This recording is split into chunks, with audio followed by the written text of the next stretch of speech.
Evening.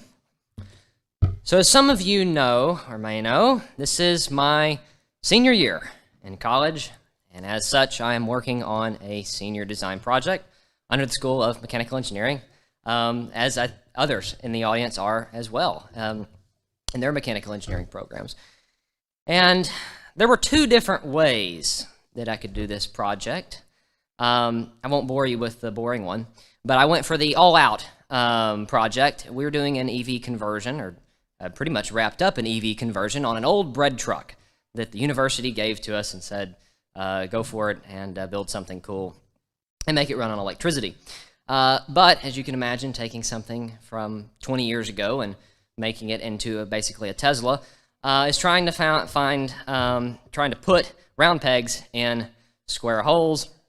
It doesn't really work out too well, especially when it comes to software. Taking a vehicle that basically had no software and making everything run off of software. And I was having a certain problem with the programming on this truck, in particular, how to encode numbers, like we think of just numbers you would write down on a page to do math with, into something that a computer can store and send to another computer. And that might seem easy. We kind of think about computers and numbers, they can go together. But as I found out, that was quite complicated, especially for the mechanical engineering mind that I have to put things together, not words on a text screen and hope that the magic black box does a thing with them. And in fact, I was so stumped by how to do this that I asked basically everybody I knew. And a friend of mine who doesn't know a whole lot about computers, he said, you know, maybe you should try something called a generative AI.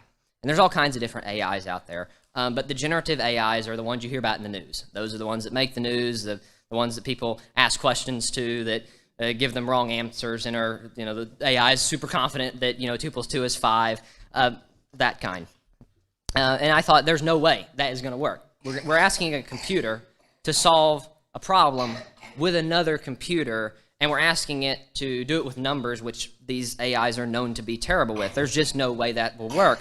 So I just was at my wit's end, and, you know, I was like, all right, I'll try this. And so I typed in my question like I would ask another person, and I about fell over because it came back with a response. It made some sense, and not only did it make some sense, when I tried to run this little snippet of code, it worked. So it did exactly what I needed it to do and what I had asked for. It encoded a number into this data frame exactly as I had asked. Remember that, because we'll come back to that in just a second. Here in the adult class on Sunday mornings, there's a study of Genesis going on. I actually may have just wrapped up. And while I'm not part of that class, I've been following along as the study progresses. And as I was kind of rereading some of the accounts in Genesis, I was reminded of exactly the story I just told you from my life. Because, you see, there's so many times in Genesis where it seems only impossible that what ultimately winds up happening happens.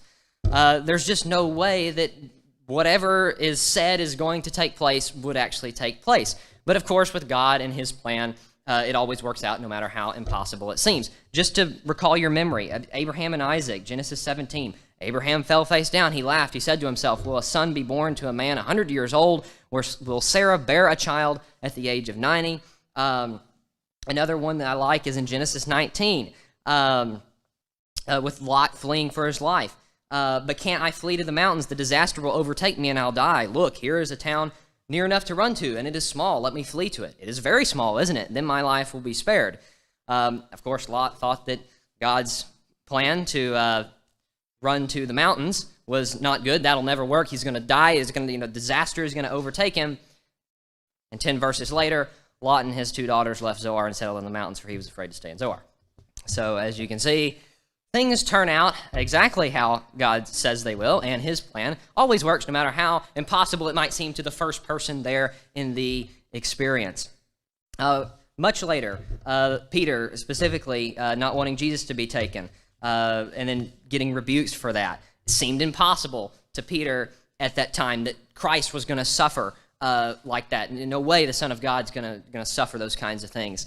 And yet, of course, that's God's plan, and it ultimately works out exactly as God states, and it works out for the best. And so with God's plan, of course, things seem impossible. There's no way that plan, even God's plan, will work, or just so it seems to the people in the situation. But we know from the word that we read, and I'm certain the experiences in our own lives, that God's plan for everyone, and ultimately for all of us, always works out. The round peg always fits in the square hole with no problem. It's like you went into CAD, just change the shape, and it just works out perfect. And what God wants to happen will always happen, no matter the challenge that it may seem to us. And that's a great thing that I hope we can take comfort in, understanding and knowing that God has a plan for both us as his church and for each and every one of us in our lives. And that's a great takeaway. But sometimes we think of, God's plan, God works in mysterious ways, which is true, but his plan is not a secret. I mean, certainly maybe for each and every one of us, the way that things happen in our lives and how God has us carry out his plan, yes, it's going to be different, and we don't know exactly the steps that God is going to take, but we know his plan because it's laid out for us in his word, what we all must do with our lives, what he has called us to do, and that is God's plan. As hard or as difficult or as impossible as it might seem, that we either are going to be able to execute this, it's going to work, that the disaster is not going to come and overtake us.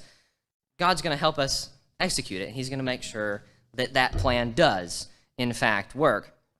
And tonight, if we can help you become a part of God's plan, or if we can help you with any other spiritual need that you might have, please come as we stand and sing.